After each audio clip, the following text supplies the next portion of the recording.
I stood there, my heart pounding in my chest, the burning coffee still dripping down my hand as the door slammed shut. The cafe's soft chatter felt distant, replaced by the deafening silence between us. My daughter-in-law's smirk echoed in my mind. My own son, silent, afraid to take a side. After all these years of sacrifice, of love, I was still nothing but a target. A betrayal, so small and so big all at once, had just set a fire I wouldn't let burn out. Before we begin, may I ask, where in this big, beautiful world are you listening from? It's always a quiet honor to know who's sharing this space. Drop it in the comments, and don't forget to subscribe. The coffee shop buzzed with the usual afternoon rhythm. The hiss of steaming milk, the clatter of cups against saucers, conversations punctuated by laughter. Sunlight spilled through the tall front windows, striping the floor with golden light. Patricia Miller chose this cafe because it seemed safe, neutral ground for a family talk. But safety with Vanessa was always an illusion. Patricia sat with her back straight, her gray hair swept neatly into a bun, a quiet strength in the way she folded her hands around her ceramic mug. Ethan, her son, sat to her left. His shirt collar was wrinkled, tie loosened, and his posture slumped as if gravity tugged harder at him than anyone else in the room. Across from them lounged Vanessa, every inch of her polished, lip gloss shining, nails manicured, posture dripping with defiance. "I only asked to meet," Patricia said gently, "because I thought we could discuss Noah without shouting on the phone." Vanessa rolled her eyes. "Noah, Noah, Noah. Always your perfect golden boy. You spoil him, and then you expect me to clap for him like he's some kind of genius." Patricia's jaw tightened, but her voice stayed level. "He works hard. He's earned those scholarships." You know that Ethan opened his mouth to add something, but immediately closed it when Vanessa shot him a look. He glanced down at his untouched drink, stirring it with the straw, though the ice had already melted to nothing. "Earned," Vanessa scoffed, leaning forward on her elbows. "He coasts, lives off you, and let's be honest, he lives off Ethan's paycheck too. Maybe if you stopped babying him, he'd learn how the real world works." The words cut sharper than intended. Around them, a young couple at the next table glanced up, uncomfortable, before turning back to their laptops. Patricia breathed in slowly, tasting the bitter scent of roasted beans in the air, willing herself not to lash out. "You don't have to tear him down," she said softly. "Respect doesn't come from cruelty." That was when Vanessa laughed, a hard, humorless sound that sliced through the cafe chatter. "Respect? Please, you don't know when to quit. You think because you used to work in the courthouse, you're still in charge of everything. But you're not. You're just an old woman clinging to the illusion of control." Patricia straightened her shoulders. "All I want is decency." Vanessa's eyes glinted. "Then maybe you should earn it." The paper cup in her hand shifted. A deliberate flick of her wrist sent a stream of steaming coffee arcing across the table. Patricia gasped, jerking back too late. The liquid splattered onto her right hand, searing instantly. Heat seared through her skin, the sharp sting pulling a strangled cry from her throat. The acrid smell of burned skin mingled with bitter coffee, rising in the air.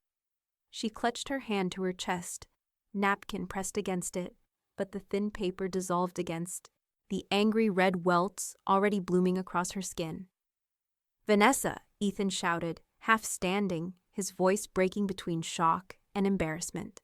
"What?" Vanessa said innocently, though the corners of her lips curled upward. "It was an accident." She bumped the table. Everyone saw she gestured carelessly toward the room, daring anyone to contradict her. But the silence was heavy. A man by the window lowered his phone, eyes narrowed.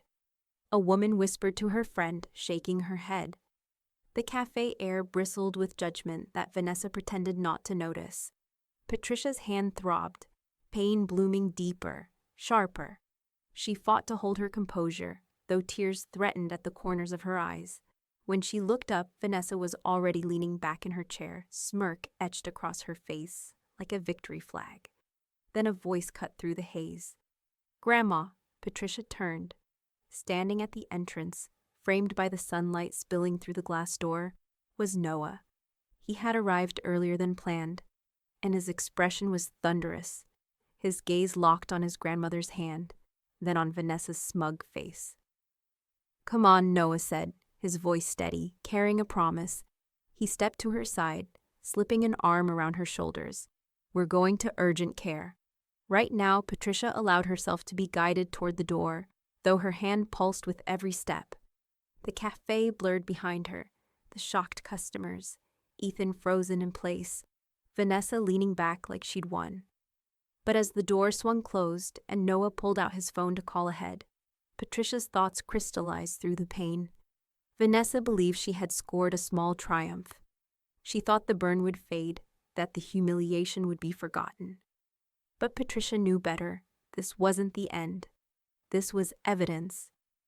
And as Noah steered the car into traffic, Patricia stared at her reddened hand. It hurt, yes, but it also ignited something else. Something sharper. Something that would not fade. The war had just begun. The urgent care clinic smelled of antiseptic and plastic gloves. Its fluorescent lights were merciless, casting everything in pale, clinical sharpness. Patricia sat on the exam table, her right hand stretched out while a nurse dabbed gently with cool saline. The sting was relentless, radiating from her palm into her wrist. She clenched her jaw, refusing to flinch. Noah hovered near the door, fists tight in his hoodie pockets. He couldn't keep still. His foot tapped against the linoleum, his chest rising and falling too fast. Every time the nurse touched the burn, his shoulders twitched like he could feel the pain himself. The doctor, a middle-aged man with clipped sentences and brisk hands, examined the reddened skin. First-degree burns. Painful, but it should heal without scarring. He pulled a small recorder from his pocket and spoke into it. Patient presence with erythema and tenderness on the dorsal surface of the right hand. Injury consistent with recent exposure to hot liquid. Patricia caught his words and held on to them. Consistent with, recorded. Evidence, neat and clinical. Noah's voice broke through. "Doctor, can you make sure this is written down clearly?" For legal purposes, his eyes cut to his grandmother, and Patricia gave the faintest nod. The doctor raised a brow, but scribbled across the chart without protest. "Of course. I'll note the mechanism of injury exactly as described." When the nurse finished bandaging, Noah stepped forward. "We need to file a police report." Tonight his tone left no room for hesitation. Patricia studied his face, his jaw set, his eyes fierce. He was so much like his grandfather in that moment it pulled at her chest. She reached for his wrist with her good hand. "You're right." Within minutes, a uniformed officer arrived at the clinic, the radio on his shoulder hissing with static. He looked weary, as if his night had been long already, but when he saw the bandaged hand and the tight line of Noah's mouth, he straightened. "Ma'am, I'll need your statement." Patricia told it slowly, methodically, each word precise. She didn't dramatize, didn't stumble. She explained the meeting, the argument, the deliberate flick of the cup, the smirk. Her voice was calm, but every syllable carried steel. Noah occasionally interjected, filling in the moments Patricia's restraint left out, the mocking tone, the crowd's reaction, the way Vanessa framed it as an accident. The officer's pen scratched steadily against his pad. When he finished, he glanced up. "We'll contact her. Get her side." Later that night, back at Patricia's condo, the phone rang. Noah listened from the kitchen while Patricia held the receiver to her ear. Vanessa's voice carried over the line, airy and dismissive. "Really, Patricia? A police report? You're overreacting." It was coffee. Accidents happen. Patricia's lips curved into something that wasn't quite a smile. "Not overreacting," she said evenly. "Over-preparing." Vanessa let out a dry laugh. "Whatever. This'll blow over," she hung up without waiting for an answer. Patricia set the receiver down with deliberate care. Then she rose, crossed to the dining table, and retrieved a leather binder from the shelf. Inside, She began placing the documents one by one. The doctor's chart, the injury photographs, the police report copy. Her hands moved with the muscle memory of decades spent in a courthouse. Every page aligned, every detail preserved. Noah watched silently from across the room. "Grandma, you're building a case, aren't you?" Patricia slid the last page into a clear sleeve, the sound crisp and final. She looked up at him, her expression composed, her eyes unreadable. "Noah," she said, "I've built enough files in my life to know what wins and what gets dismissed. She thinks this is just about a coffee cup. She's wrong." The binder clicked shut. It was heavy in her hands, heavier with meaning. She carried it to her desk, set it down like a declaration. For a moment, the condo was quiet. Outside, Minneapolis traffic hummed faintly, tires slapping wet asphalt. The clock ticked on the wall, steady, relentless. Patricia reached for her phone, the bandage on her hand bright against the dark case. Noah tilted his head. "Who are you calling?" Patricia scrolled through her contacts, found the name she hadn't used in years but knew would answer. She pressed the button, raised the phone to her ear, and allowed herself a small, cool smile. "Claire Donovan," she said when the line connected. "It's Patricia Miller. I need an attorney." And just like that, the first line of defense became the first strike in a war. Downtown Minneapolis carried its usual weekday pulse. Traffic horns echoing between glass towers, the smell of exhaust mixing with roasted chestnuts from a street cart. Patricia adjusted her scarf with her uninjured hand as Noah guided her through the revolving door of a slate-gray building. Her palm still throbbed beneath its fresh bandage, but the ache was more than physical now. It was fuel. The elevator climbed smoothly, mirrors reflecting Patricia's composed face back at her. She had walked these halls before, once as a clerk trailing attorneys with bulging files, once as a young widow seeking advice after her husband's passing. Now she returned not as a supplicant, but as a strategist choosing her weapon. Claire Donovan's office was on the 12th floor. The receptionist led them into a conference room with wide windows overlooking the river. On the table sat a carafe of water, untouched glasses, and a legal pad waiting for ink. Patricia barely had time to sit before the door opened and Claire strode in. Mid-40s, sharp navy suit, hair pulled into a sleek twist, Claire radiated the kind of focus that could silence a room. She shook Patricia's good hand firmly, her gaze sweeping to the bandaged one without flinching. "Patricia Miller," Claire said, "I read your message. Show me what we're working with Noah." Set the leather binder on the table with a satisfying thud. He opened it like presenting evidence to a jury. Photographs of reddened skin, the urgent care report, the officer's handwritten statement. Patricia leaned back, watching Claire flip through each page with the patience of someone cataloging ammunition. Claire tapped the photo where Vanessa's accident had branded Patricia's skin. Assault, clear as day, will push charges. She slid the police report closer, eyes narrowing. Civil damages, too. Medical bills, emotional distress, maybe punitive if the judge agrees. Patricia's lips curved faintly. "Good.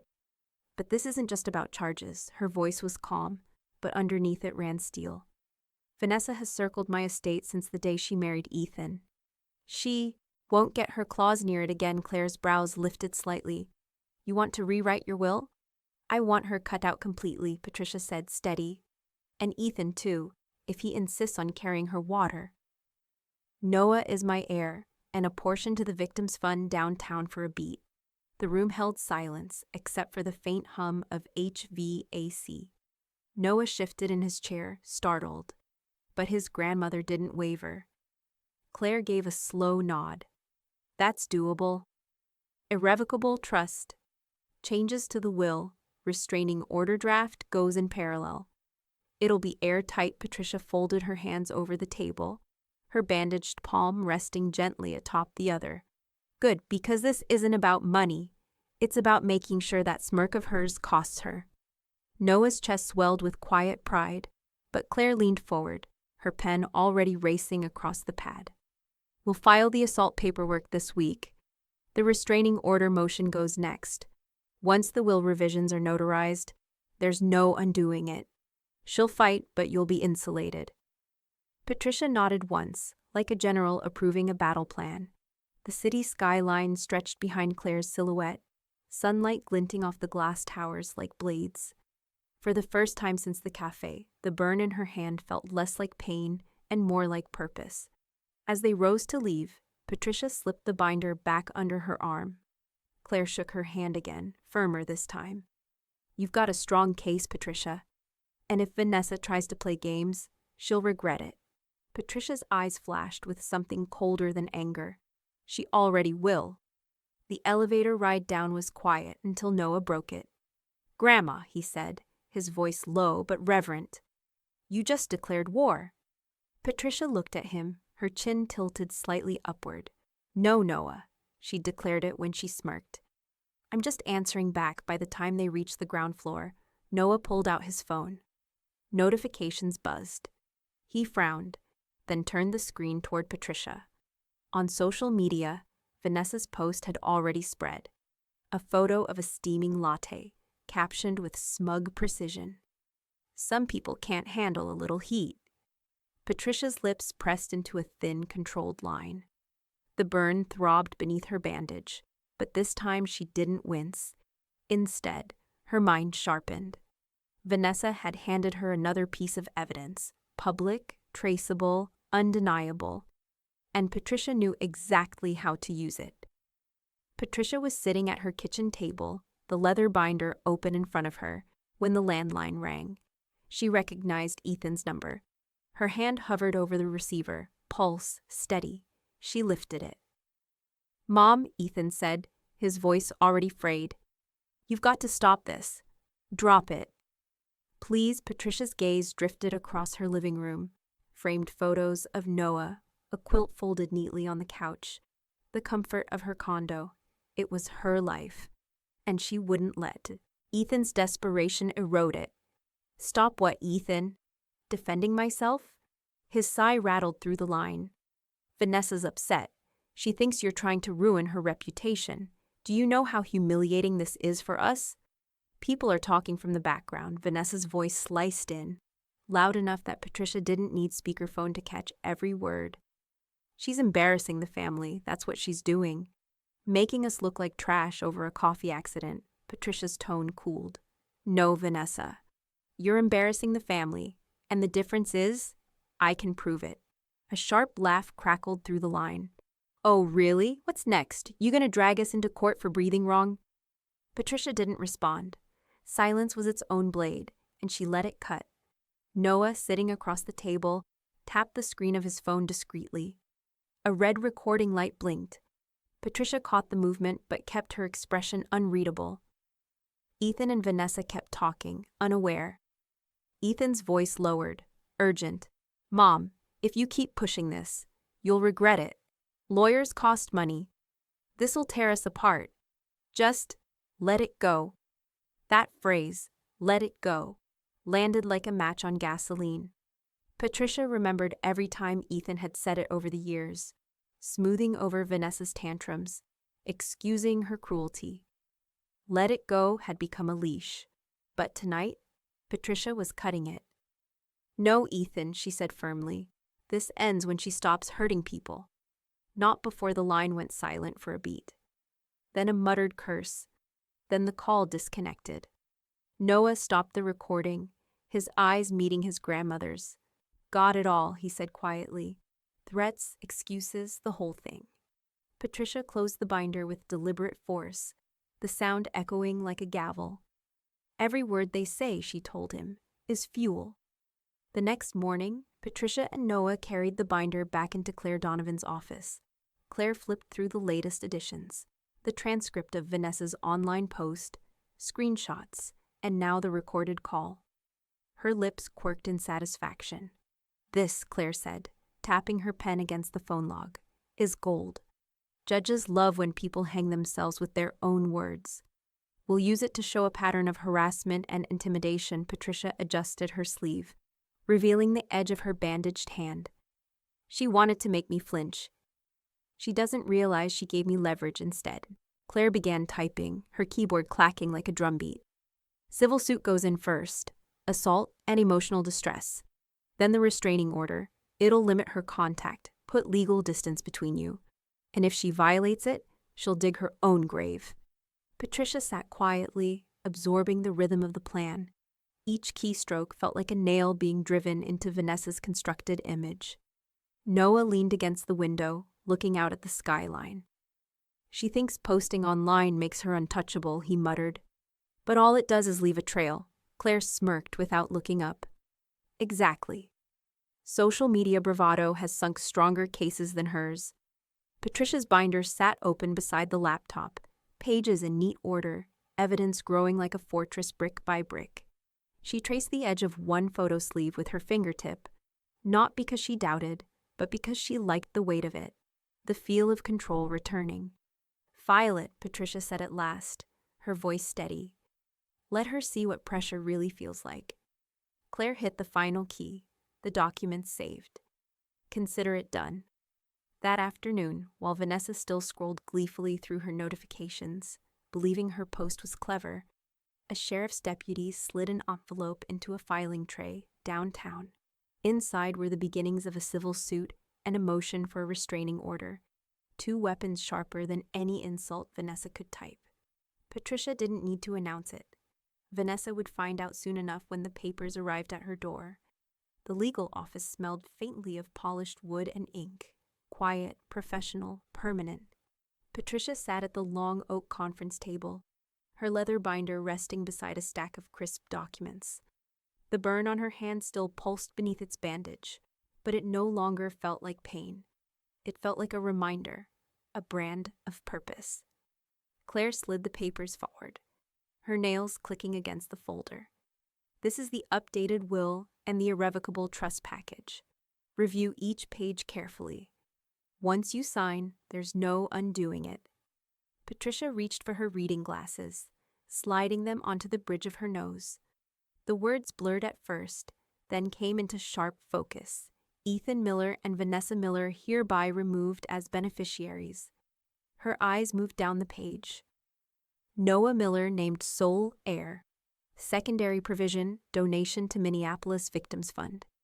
The phrasing was cold, detached, but Patricia felt heat rise in her chest, satisfaction warming her like sunlight through a window.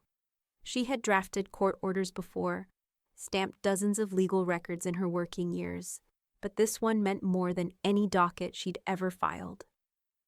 Noah sat to her right, silent but alert. His foot tapped nervously against the carpet. "Grandma, are you sure?" His voice carried both awe and worry. Patricia lifted her head. "Yes, they don't get to profit off cruelty. Not from me." Claire's pen rested between her fingers as she watched, patient. This document does 3 things.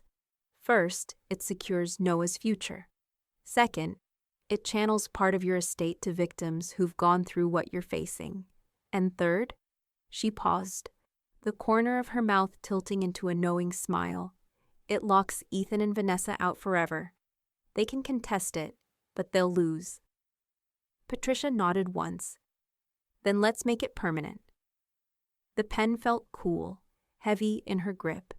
She guided it across the page, her signature flowing steady and elegant.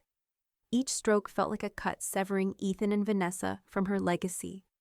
When she finished, she placed the pen down carefully, like laying a weapon to rest after a battle. Claire gathered the documents with swift precision, tucking them into a sealed envelope. It's ironclad. Not even a desperate attorney will find a loophole. Patricia leaned back, exhaling slowly. Good. Because her smirk won't age well for a moment, the room held a quiet victory. Noah looked at her with something like reverence, as though watching his grandmother transform into the general of a war he had only just realized they were fighting. Then, the unexpected twist came.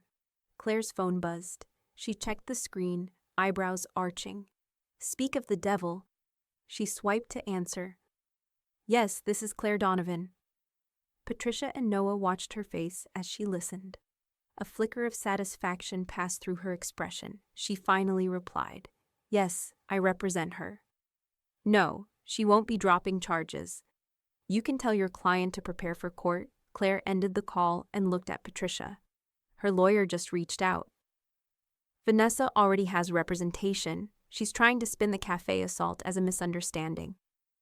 Patricia gave a humorless laugh. "Of course she is.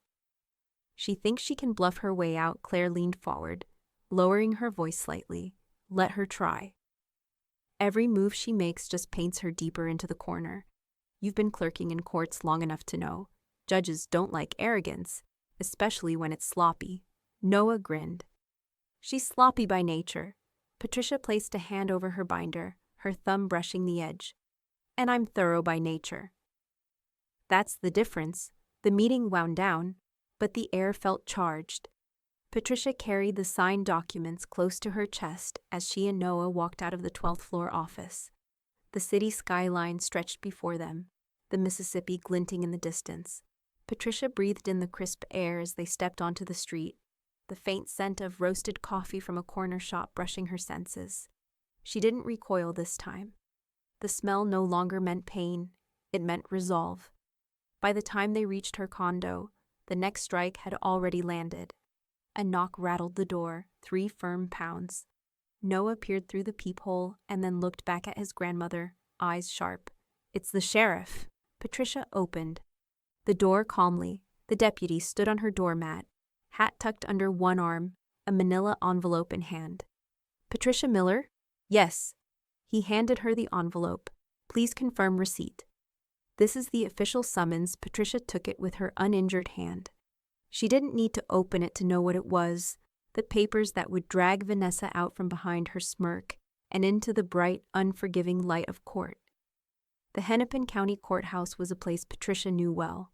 The hum of fluorescent lights, the smell of old carpet and coffee from the vending machines, the steady shuffle of papers echoing through its marble halls. Once she had walked these corridors as a clerk, filing motions, stamping orders, invisible but essential. Now she returned not as a worker, but as a plaintiff. Patricia sat at the petitioner's table, hands folded neatly atop her binder. Her bandaged hand peeked out from her sleeve, still tender but steady. Noah sat behind her, jaw clenched, tapping one knee in restless rhythm. Across the aisle, Vanessa leaned back in her chair like she was at brunch, legs crossed, her smile sharp enough to draw blood. Ethan hovered beside her, eyes downcast, his tie slightly crooked, as though even fabric resisted being near her. "All rise." The judge entered, robes sweeping, his expression flat and unamused. Everyone stood. Patricia rose gracefully, shoulders squared. Vanessa smirked as she stood, then rolled her eyes the moment the judge's gaze shifted elsewhere. The proceedings began with opening remarks. Vanessa's attorney, a slick man with 2 white teeth and an expensive watch, spoke first. "Your Honor, this was nothing more than a misunderstanding. A simple accident in a crowded cafe. My client regrets that Mrs. Miller was injured, but there was no intent, no malice." Patricia didn't move, but inside, she felt the weight of every lie. She had worked in this building long enough to know that courts thrived on evidence, not performance. And she had plenty of evidence. Claire Donovan rose, smooth and measured. "Your Honor, intent is exactly what we will prove. This was no accident. It was deliberate, dismissive, and damaging. And we have the medical records, testimony, and witness statements to establish it." The judge nodded. "Proceed." Claire displayed the photographs first, the angry red of Patricia's burned hand projected on a screen. The courtroom shifted. Even the bailiff winced. Patricia's skin prickled at the memory of the heat, but she held her face impassive. Next, the urgent care doctor's report. Then Noah was called to the stand. He swore in, voice steady, though his hands trembled as he adjusted the microphone. Claire guided him gently. "Noah, when you arrived at the cafe, what did you see?" He swallowed hard, his voice carrying across the hushed room. I saw my grandmother clutching her hand. I saw her skin red and blistered. And I saw Vanessa leaning back, smiling. She said, "Oops, you'll live." Vanessa let out a sharp laugh, but the judge cut her off with a single glare. "Quiet, Mrs. Miller." The testimony went on. 2 customers from the cafe appeared next, called by Claire. One, a young woman in a denim jacket, said clearly, "It wasn't an accident." She flicked the cup. "I was right there." The second, an older man with glasses, nodded firmly. She smirked after, like she enjoyed it. Each word stacked like bricks against Vanessa's defense. Patricia could see it in the judge's face, patience thinning, irritation building. When Vanessa herself took the stand, her mask cracked. She pleaded accident, her tone sugary, eyes wide. But under Claire's cross-examination, the sweetness soured. "Mrs. Miller," Claire asked, voice even, "if it was an accident, why post online later that day mocking those who can't handle a little heat?" The courtroom murmured. Vanessa's jaw tightened. It was a joke. Claire tilted her head. At whose expense? For the first time, Vanessa faltered. When the closing arguments ended, the judge leaned forward, his hands folded. The silence was thick. Patricia's breath stayed even, but her pulse beat in her wrist like a drum. "Mrs. Vanessa Miller," the judge said at last, "this court finds sufficient evidence of intentional assault. A restraining order is hereby issued. You are ordered to have no direct or indirect contact with Patricia Miller. You will also pay fines and court costs immediately. Further damages will be decided in civil proceedings." The gavel struck once, sharp as thunder. Patricia sat still, absorbing the weight of the order. Relief slid through her chest, tempered by the knowledge this was only one battle won. Vanessa's smirk had disappeared, replaced by something uglier, rage she could no longer disguise.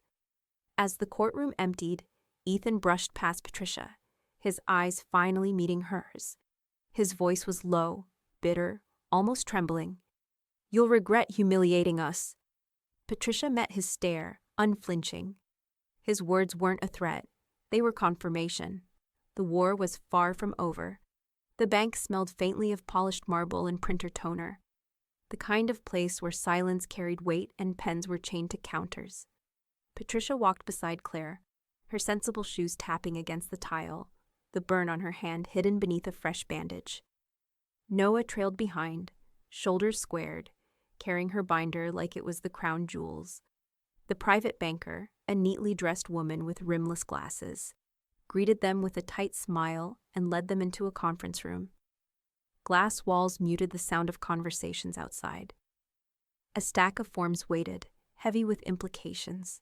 "Mrs. Miller," the banker said softly, "this paperwork will transfer all your major accounts into a protected trust. Once signed, it will be legally managed by your trustee, with the terms you've set. Contesting it would be—" She hesitated, glancing at Claire. "Difficult, if not impossible." "Perfect," Patricia replied. Her voice carried no tremor. "That's exactly what I want." She reviewed each page carefully, eyes narrowing on the clauses that named Noah as trustee and sole heir, with a share designated to the Minneapolis Victims Fund. Ethan and Vanessa's names were absent, as if they had never belonged there at all. Patricia lifted the pen, its ink smooth and final as she signed page after page. Every flourish of her name was a lock snapping shut on Vanessa's ambitions. When the last signature dried, the banker gathered the papers and slid them into a folder. Claire leaned back, satisfied. "That's it. You've just sealed off everything. No account, no property, no inheritance will ever fall into their hands." Patricia's eyes softened as she glanced at Noah. He gave her a small smile, quiet but fierce, pride shining through his silence. But the peace didn't last. The storm arrived that evening. Patricia was home, folding laundry in her condo, when her phone rang. She checked the caller ID, Ethan. She answered, steady. "Mom," his voice burst out before she could greet him, ragged with fury. "What did you do?" Patricia folded a towel, smoothing the edges. I did what I should have done long ago. You moved everything into a trust? Ethan's words cracked like a whip. Do you have any idea what you've done to me? To us? Patricia's tone was even. I protected what's mine. You can't, he hissed, voice breaking into disbelief. You can't just erase me from your life like that. Patricia set the folded towel on the stack. Ethan, she said firmly, I already did. There was a muffled commotion on the other end. Then Vanessa's voice shrieked through, high and venomous. You're petty, Patricia. Spiteful. You're punishing us over coffee like some deranged old witch. Patricia closed her eyes briefly, inhaling through her nose. When she answered, her voice was calm enough to freeze the line. Not petty, Vanessa. Thorough Vanessa's scream tangled with static before Ethan yanked the phone away. You'll regret this, he spat, and the call went dead. Patricia lowered the receiver with deliberate care, her heartbeat steady. Across the room, Noah looked up from the kitchen table where he was reviewing class notes. He met her eyes and smiled faintly. A quiet, approving smile that said everything without words. Patricia returned to her laundry, folding each piece with methodical calm. The trust papers were already secure in her binder, and she felt the shift, the power moving, the future rewritten. But just as the air settled, another storm began brewing. 2 days later, Claire's office called. Patricia sat at her kitchen table, the smell of fresh coffee drifting through the condo, when Claire's voice reached her through the receiver. She's filed an appeal, Claire said flatly. Vanessa's contesting the will. She's claiming Noah coerced you into cutting her out. Patricia's grip tightened on the mug, heat seeping into her palm. Of course she is. Noah looked up sharply from across the table. His grandmother met his gaze, her expression calm, but her eyes burning. She thinks she's clever, Patricia said slowly, but all she's doing is giving me more chances to prove who she really is. And with that, Patricia realized, the next battle wouldn't just be about money. It would be about her very competence, her autonomy, her right to decide her own legacy. Vanessa had raised the stakes. Patricia was ready to raise them higher. The courtroom felt colder this time, as if the walls themselves disapproved of what was about to unfold. Patricia sat at the petitioner's table, her binder neatly stacked before her. She didn't need to flip it open. Every page inside was already memorized. Across the aisle, Vanessa sat stiffly, jaw tight, eyes darting nervously to the judge. She wasn't smirking today. Vanessa's attorney rose, smoothing his suit as if a crease could break his confidence.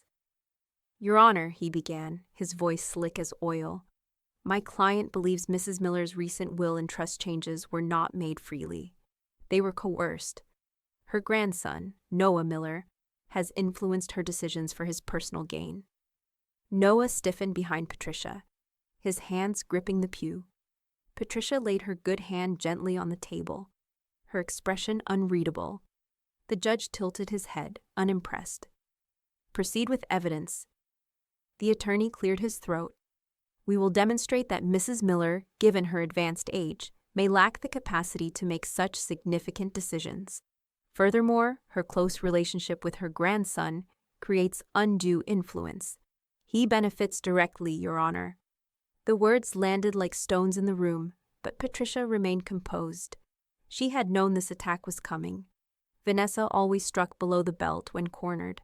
Claire rose smoothly, her navy suit crisp, her tone calm but edged with steel. Your Honor, what my learned colleague is suggesting is not only unfounded, but insulting.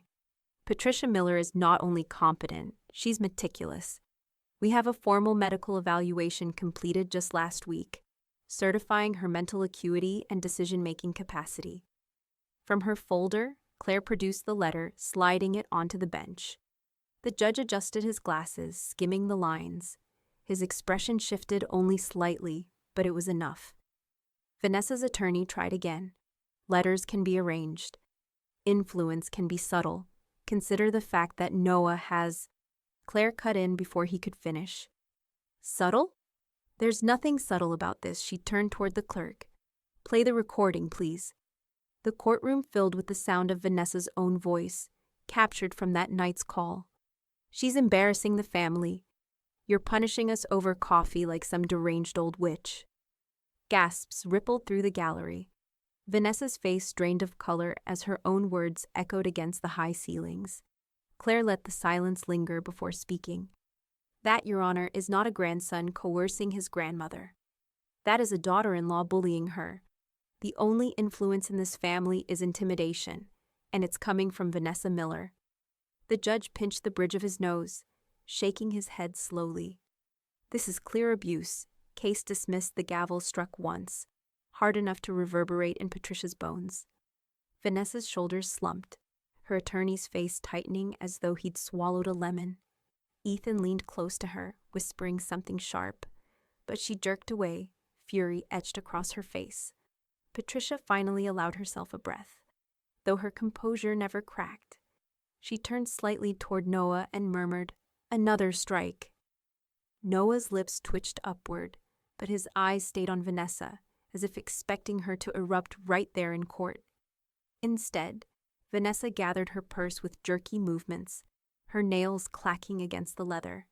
She stormed out, heels striking the floor like gunshots. Patricia rose, collecting her binder. The air outside the courtroom smelled faintly of rain, the sound of it pattering against the windows as they stepped into the corridor. Claire adjusted her briefcase, expression taut but satisfied. That was decisive.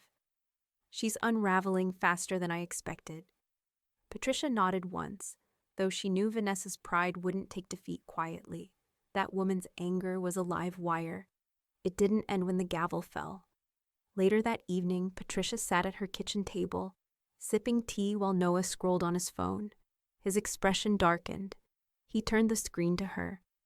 Vanessa had already posted a photo of her red eyes, a tissue in hand, captioned, "Some people delight in destroying families. Pray for me during this time of cruelty." Hundreds of comments beneath, sympathy, outrage, people believing the act. Patricia's grip tightened on her cup. The tea sloshed, but she didn't spill. She had won in court, but Vanessa was moving the battlefield to a different arena, one of gossip, lies, and perception. And Patricia knew she would have to fight there too. The next morning, she and Noah walked into Claire's office. Minneapolis traffic groaned outside the tall windows, horns blaring through the drizzle. But inside, the only sound was the tap of Claire's pen against her legal pad. "She wants a public battle," Claire said, her eyes sharp. "Fine. Let's give her one. Only we'll use the truth." Patricia raised a brow. "You mean—" Claire nodded, sliding a thick folder across the desk. "We'll release the filings. Medical reports, restraining order, dismissal of her appeal. Every document stamped with the court seal. I've already contacted the Star Tribune." Noah leaned forward, a grin tugging at his mouth. "You're taking this public?" Claire's smile was razor-thin. "If she wants to play in the court of opinion, then we'll deliver the facts straight to her jury." 2 days later, the headline appeared. "Senior fights back after DIL assault. Court records reveal pattern of abuse." The article detailed everything: Patricia's burns, the urgent care report, the restraining order, even Vanessa's mocking online posts. It painted a picture of a woman who had tried to intimidate her mother-in-law and failed spectacularly. By evening, whispers had spread through the neighborhood. At the grocery store, Patricia overheard 2 women near the produce aisle. "Did you read about Vanessa Miller?" one whispered, her voice low but urgent. "Threw coffee on her mother-in-law. Can you imagine?" The other shook her head. "No wonder Ethan's been so quiet at work." "I heard his boss pulled him aside today. Said the company doesn't want drama attached to their name." Patricia pretended to compare apples, but inside, a quiet satisfaction warmed her chest. Vanessa had tried to scorch her reputation, but it was Vanessa's own image now going up in flames. That evening, Noah sat at the kitchen table scrolling through his phone, the glow lighting his face. "Grandma, it's everywhere. Neighbors are sharing it. People at my college are talking. She can't spin it anymore." Patricia set her tea down gently, savoring the faint aroma of chamomile. "She tried to burn me, Noah. but all she really did was burn herself. Noah smiled, the first genuine smile she'd seen on him in weeks. Everyone sees the truth now. But truth had consequences. 3 nights later, Patricia was sitting in her living room when the doorbell rang. 3 quick, urgent presses. The clock read past 9, the kind of hour when only trouble arrived. Noah stood immediately, crossing to the door, but Patricia raised her hand. "I'll get it." She opened the door to find Ethan standing on the stoop, his face pale, his tie loosened, his eyes red-rimmed. He looked like a man worn down, shredded from the inside out. The damp night air carried the faint scent of rain and cigarette smoke clinging to his coat. "Mom," he said, his voice raw, "we need to talk." Patricia studied him for a long moment, the porch light casting shadows across his tired face.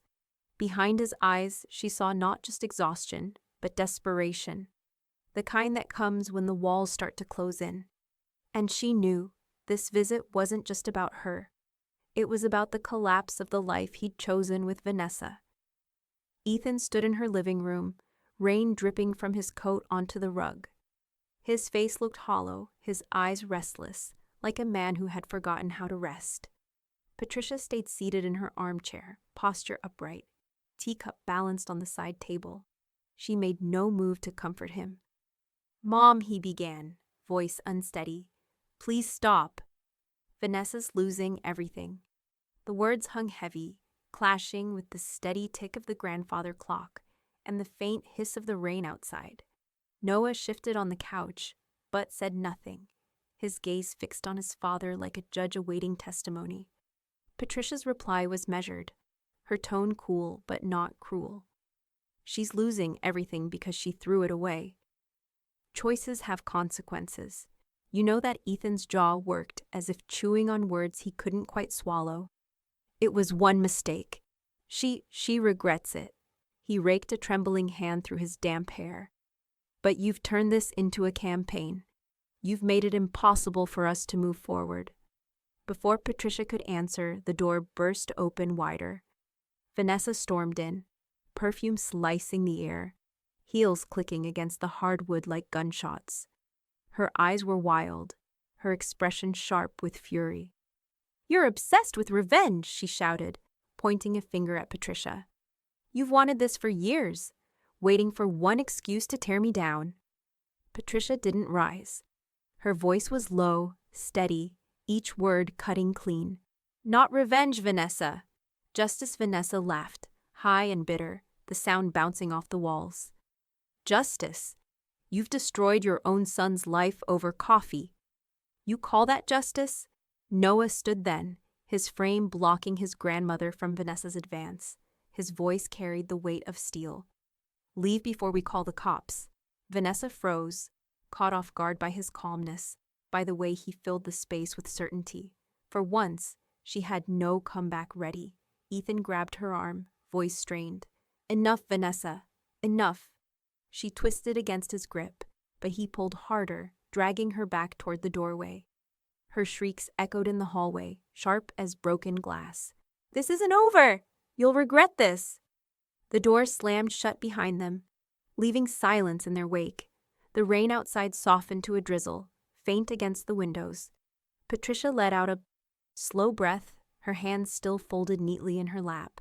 She didn't tremble, didn't falter. She simply stared at the closed door as if seeing not an ending, but the outline of another battle waiting beyond it. Noah turned, his expression tight.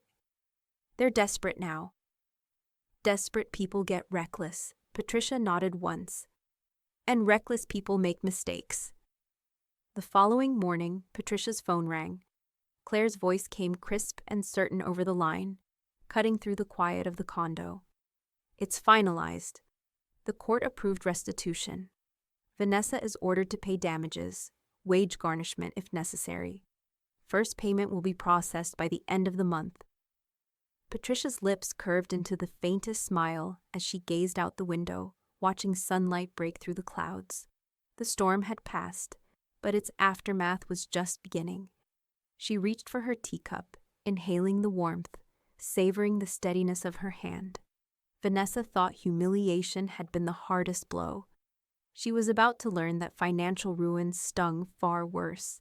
The courthouse smelled faintly of wet coats and old paper, the kind of scent that clung to government buildings after a rainstorm. Patricia sat at the petitioner's table, her binder closed before her like a shield. She didn't fidget, didn't speak. She simply waited, her eyes fixed on the judge as he shuffled through the restitution order. Vanessa sat across the aisle, her knee bouncing rapidly under the table. A smear of lipstick marked the rim of her water glass. Ethan sat beside her, his face drained, his eyes fixed on the floor as if studying the tiles could save him from the moment. After reviewing the evidence, the judge intoned, his voice carrying the steady weight of authority, "This court orders Vanessa Miller to pay restitution to Patricia Miller for medical costs, emotional damages, and legal expenses. Payment will be made monthly. If default occurs, wages will be garnished." The gavel struck once, sharp as a hammer against steel. Vanessa's head jerked back like she'd been slapped. "That's insane," she burst out, her voice cracking across the quiet courtroom. "You can't." "Mrs. Miller," the judge interrupted, eyes narrowing, "I strongly suggest you refrain from speaking out of turn. This is the ruling of the court. It is final." Patricia didn't move. Inside, though, she felt a tide of vindication roll through her chest. This wasn't about money. She didn't need the checks. This was about principle. Vanessa had burned her skin. Now Patricia had scorched her future. Outside the courthouse, the October air was brisk, leaves skittering across the pavement in restless patterns. Patricia walked down the steps slowly, her scarf tucked neatly at her throat. Beside her, Noah held the door open, his presence steady as always. Claire followed, her briefcase swinging at her side. Behind them came the eruption. Vanessa stormed out, her heels slamming against the stone steps. She screamed, words tumbling into the wind, raw and furious. "This isn't fair. She's ruining us." Her voice cracked into a shrill echo that drew stares from passers-by. Patricia didn't turn. She didn't need to. The sound of Vanessa unraveling in public was louder than any victory speech she could deliver. Ethan trailed behind, his hands shoved deep into his pockets, his eyes refusing to lift. He didn't look at Patricia. He didn't look at Noah. He just walked past, silent, his shame as visible as the slump in his shoulders. Patricia reached the bottom step and inhaled, the crisp air filling her lungs. She didn't smile, but her calm spoke louder than joy. Later that afternoon, she sat at her kitchen table, the light slanting through the blinds. The first restitution check lay before her, crisp and impersonal, her name printed neatly across the line. She picked it up with her uninjured hand, studied it for a moment, then slipped it into her purse. At the bank, she deposited it without ceremony. The machine clicked, whirred, and beeped. Patricia stood tall, her eyes calm, while the clerk glanced at the check and gave her a polite nod. To anyone else, it was just another transaction. To Patricia, it was proof. The system had bent Vanessa to her will. When she returned home, Noah was waiting in the living room. He rose as she set her purse down, his grin quiet but triumphant. "That's the hardest scald yet," he said. Patricia allowed herself a small exhale of agreement. "Yes," she replied, "and it's only the beginning." But the night brought something darker. At midnight, Patricia woke to a metallic crash outside. She pulled her robe tight and stepped onto the porch. The air was sharp with the scent of cold earth and faint gasoline. Her mailbox stood twisted, the door bent open, letters scattered across the sidewalk like wounded soldiers. A smear of spray paint bled across the side, WITCH. Patricia stared at the damage, her jaw tightening, her pulse steady. She bent slowly, gathering her mail one envelope at a time, stacking it with deliberate care. She did not cry. She did not call out. She only stood, the ruined mailbox behind her, the letters clutched to her chest like evidence. She knew exactly who had done it, and she knew what she would do next. She photographed the dented metal, the jagged spray paint strokes, even the scattered envelopes lying in the damp grass. Her breath clouded in the cool morning air, steady and controlled. Noah appeared beside her, pulling his hoodie tight against the chill. "She really did it," he muttered, disbelief edged with disgust. "Middle of the night, she snuck over here and thought this would scare you?" Patricia lowered her phone. "Not scare me. Prove me right." By mid-morning, the police cruiser rolled up, tires crunching against the curb. The officer, a broad man with a clipped tone, took one look at the mailbox and pulled out his notepad. Patricia handed over the photographs with quiet precision, each image time-stamped, each angle clear. "Harassment," the officer said after a long pause. "Given the restraining order, this escalates her violations. We'll add a new charge and file it with the prosecutor." Patricia nodded. "Make sure it's documented thoroughly." The officer's eyes flicked to her binder, already tucked under her arm. "With you, ma'am, I don't doubt it will be." Later that afternoon, Patricia and Noah sat across from Claire in her office. The photographs lay spread across the polished table, glossy and damning. The word witch seemed to scream from every print, impossible to ignore. Claire leaned back, her fingers steepled. "This isn't just vandalism, it's stupidity." She handed us more evidence of her harassment on a silver platter. "I'll add it to the civil claim. It'll strengthen damages and show a pattern of escalating behavior." Noah's jaw tightened. She doesn't care about the law. She just wants Grandma scared. Patricia's eyes were cool, unblinking. Every crime she commits is another nail in her own coffin. Claire smirked. "And we're the ones holding the hammer." The following week, the neighborhood buzzed. Patricia didn't need to spread the news. The flashing lights of the police cruiser outside Vanessa and Ethan's house did that for her. Curtains twitched. Neighbors gathered in small knots on their porches, whispering as officers went inside. One woman across the street leaned toward another. "Did you hear?" Vanessa's added again. First the coffee, now vandalism. "What's wrong with her?" The other shook her head, lowering her voice though the gossip carried. And Ethan, standing by her like a shadow. Doesn't he realize she's destroying them both? Patricia watered her roses that afternoon, her movements slow and methodical. She didn't have to look across the street to know Vanessa was fuming behind her blinds, watching the whispers spread like wildfire. But the real blow landed days later. Claire called with the news. The mortgage company filed notice, missed payments 3 months running. With the restitution order and fines stacking, they couldn't keep up. "The bank is moving to evict." Patricia paused, her hand resting lightly on her tea mug. She could almost picture Vanessa's rage, Ethan's shame, their world shrinking around them. She didn't gloat, didn't cheer. She only said with the weight of inevitability, "So the cracks finally split." That evening, Noah found her in the garden, the fading sun casting long shadows across the flowers. He carried the eviction notice Claire had forwarded, the bold letters impossible to miss. "They're really losing the house," he said quietly. Patricia pinched a dead rose petal between her fingers and let it fall. "They planted rot. Now it consumes them." The wind shifted, carrying the faint sound of raised voices from down the block. Even without seeing, Patricia knew whose voices they were. Vanessa's fury and Ethan's strained attempts to pacify her spilled into the twilight, proof of a home unraveling. Patricia straightened, brushing soil from her palms. The evidence was piling higher with every passing week. But she knew one thing clearly now. This wasn't only about punishing Vanessa. It was about making sure her future was nothing but ashes. And the eviction was only the beginning. The notary's pen glided across the last page, the sound crisp and final. Patricia sat at the polished oak table in Claire Donovan's office, her back straight, her eyes sharp behind her glasses. The document before her was more than paper. It was the weapon Vanessa could never undo, the irrevocable trust. Claire slid the pages together, tapped them neatly into alignment, and placed them in a heavy leather folder. "That's it," she said, satisfaction lacing her voice.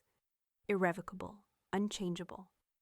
Noah is now the sole trustee and beneficiary, and the victim's fund will share in perpetuity. Patricia folded her hands, her bandaged skin long healed, but still faintly pink. She didn't look at the papers anymore. She didn't have to. She knew what they said.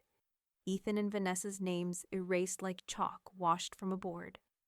Noah sat beside her, silent but resolute.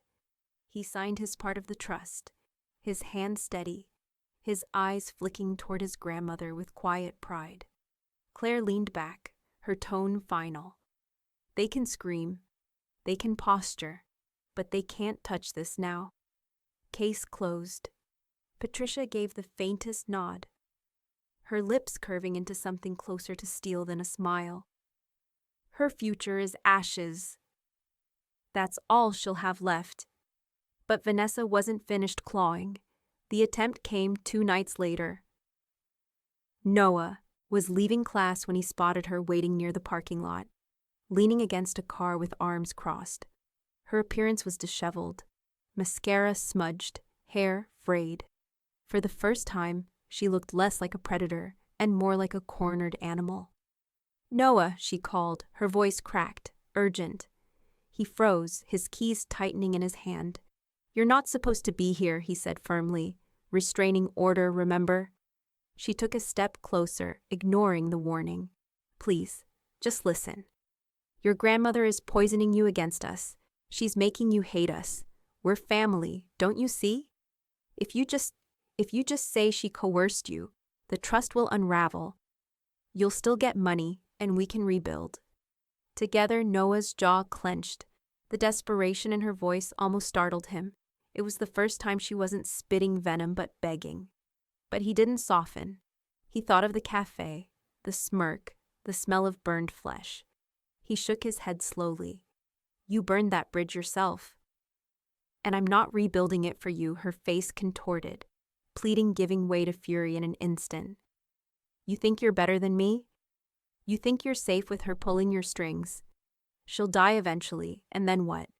You'll be alone." Noah stepped back, raising his phone, camera pointed. "Leave now, or I call the cops." For a heartbeat, she held his gaze. Then she turned sharply, heels striking the asphalt, her form swallowed by the dark. When Noah relayed the encounter that evening, Patricia listened without interrupting. She stirred her tea slowly, the spoon clicking against the porcelain. Then she set it down and said, that was her last plea. From now on, there will only be bitterness. The prediction proved true within days. Patricia came home one afternoon to find a plain envelope in her mailbox. No return address. Her name written in uneven scrawl. The paper inside smelled faintly of Vanessa's perfume, sickly sweet, clinging even after Patricia unfolded the letter. The words were venom, each line laced with resentment. Accusations of betrayal, warnings of payback, promises that Patricia wouldn't have the last laugh. Patricia read in silence, her face unreadable. Then she folded the letter neatly back into the envelope and set it on the kitchen counter. Another nail, she murmured to herself. Outside, the winter wind rattled against the glass, as though echoing Vanessa's fury. Patricia knew this letter wasn't closure. It was the beginning of her daughter-in-law's final spiral, and she was ready to face it. The winter frost had begun to thaw, leaving the condo garden damp and rich with the scent of earth. Patricia knelt among her roses, pruning shears in her good hand. The faint sting of cold air brushing her cheeks. Each snip was deliberate, cutting away what was dead so the living could thrive. She thought of it as more than gardening. It was a metaphor she'd cultivated her entire life. Behind her, the sliding door opened with a soft squeak. Noah stepped out, a stack of envelopes in his hands. His breath fogged in the cool air, but his grin was warm. "Grandma," he called, "you got mail. And not the ugly kind this time." Patricia stood slowly, brushing soil from her gloves, and followed him back inside. The condo was filled with sunlight pouring through the windows, casting golden squares across the hardwood floor. Noah set the envelopes on the table, tearing one open with careful fingers. He began to read aloud. Dear Mrs. Miller, I just wanted to thank you for the scholarship that's helping me pay for nursing school. Without it, I'd be drowning in debt. Because of your generosity, I'll be the first in my family to graduate. Patricia sat down, her chest warming with something far deeper than pride. She listened as Noah opened another, then another, each voice of gratitude spilling into her kitchen, filling it with a chorus more healing than any court victory. When he finished the third, Noah looked up, eyes shining. They see what you've done. They know what legacy means. Patricia's lips curved into a smile, soft but firm. This, she said, gesturing toward the letters spread across the table like petals, is what legacy looks like. Not money wasted on greed, not houses full of shouting. This Noah nodded, his shoulders easing for the first time in weeks. He carefully placed the letters back into their envelopes, tucking them into her binder where they'd join the records of battles won. Patricia rose and crossed to the counter where her coffee mug waited. The porcelain felt warm in her palm, the heat seeping through to the skin that had once blistered and throbbed. She closed her eyes for a moment, inhaling the rich aroma. The first sip was steady, deliberate. She didn't flinch, she didn't wince. The burn that once symbolized humiliation had become a reclaimed ritual. Each swallow tasted like triumph over the memory of that cafe. The condo glowed with the late morning sun, soft rays spilling across her bookshelves, her framed photographs, the quilt draped over the sofa. The air smelled faintly of roses from the garden, faintly of coffee from her mug. Peace had settled into the bones of her home, a peace no verdict or vandalism could shake loose, but even peace had shadows. On the counter, beneath the pile of thank you letters, lay one envelope she hadn't touched. No return address, the handwriting sharp and jagged, Vanessa's. Patricia had recognized it instantly when it arrived, but she hadn't opened it. She hadn't needed to. She already knew the venom it contained. She picked it up now, weighing it between her fingers. Noah watched, tense, as though expecting her to tear it open. But Patricia only smiled faintly, crossed to the trash bin, and let the envelope slip from her hand. The soft thud it made as it landed among discarded coffee grounds. And orange peels was quiet, final. She wiped her hand on her apron, lifted her mug once more, and sipped. The sunlight caught her silver hair, turning it to a crown of fire. Peace, she realized, wasn't the absence of Vanessa's chaos. It was the choice to no longer let it stain her. And with that choice, she was ready for the last strike. The afternoon sun slanted through the kitchen blinds, painting striped patterns across the table where Patricia's binder sat. It was no longer just a collection of papers. It was the record of a war fought with ink instead of fists. Every document was aligned, every page in its sleeve, the whole thing neat as a judge's bench. Patricia sat across from Noah, the faint smell of roses drifting in from the garden. Between them, the binder lay open on its final section. The irrevocable trust, notarized and sealed. The embossed stamp gleamed faintly in the light. Noah traced the edge of the page with one finger, his brow furrowed as though he needed to see it one more time to believe it. Then he leaned back, exhaling a slow breath. "She got nothing, Grandma," he said quietly. "Not even your signature." Nothing at all. Patricia reached for her coffee mug, its warmth seeping into the hand that had once blistered from Vanessa's cruelty. She let the silence stretch for a moment before replying. That was the point. Her words were steady, but behind them lay years of swallowed insults, of tolerance mistaken for weakness. With one stroke of her pen, she had reclaimed it all. Noah studied her face. The faint lines around her eyes were softened by the light, but the resolve there was unmistakable. He shook his head slowly, a wry smile tugging at his lips. "Most people fight with arguments. You fought with paperwork." Patricia chuckled softly. "Paperwork built empires. Paperwork buries them too."